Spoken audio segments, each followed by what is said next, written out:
طلاق کی ایک وجہ گندگی اور ناپاکی ہے۔ اگر آپ دن میں 11 گھنٹے سے زیادہ بیٹھتے ہیں تو اگلے 3 سالوں میں آپ کے مرنے کے 50% چانسز ہیں۔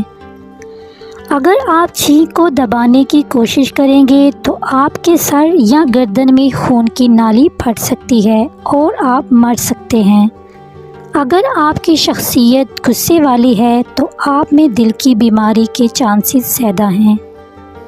خوبصورتی نیند کے دوران پیدا ہوتی ہے کیونکہ نیند گندگی سے خراب ہوتی ہے اور سکن کو ٹھیک کرتی ہے اور نئی سکن پیدا ہوتی ہے۔ آنسوؤں کو روکنے سے دل کے ساتھ ساتھ دماغ پر بھی اثر پڑتا ہے، اس لیے پرہیز کریں کیونکہ رونا آپ کی صحت کے لیے اچھا ہے۔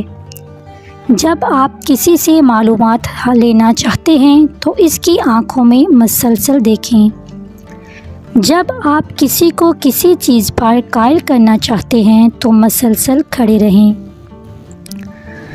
ریسرچ سے ثابت ہوا ہے کہ ہنسنے سے وزن کم کرنے میں بہت مدد ملتی ہے۔ نیند نہ آ رہی ہو تو دودھ گرم کر کے آنکھوں پہ لگاؤ، فوراً نیند آ جائے گی۔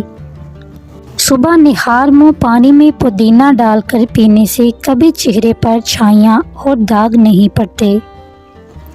پیاز کاٹتے وقت جامن کھانے سے آنسو نہیں آتے۔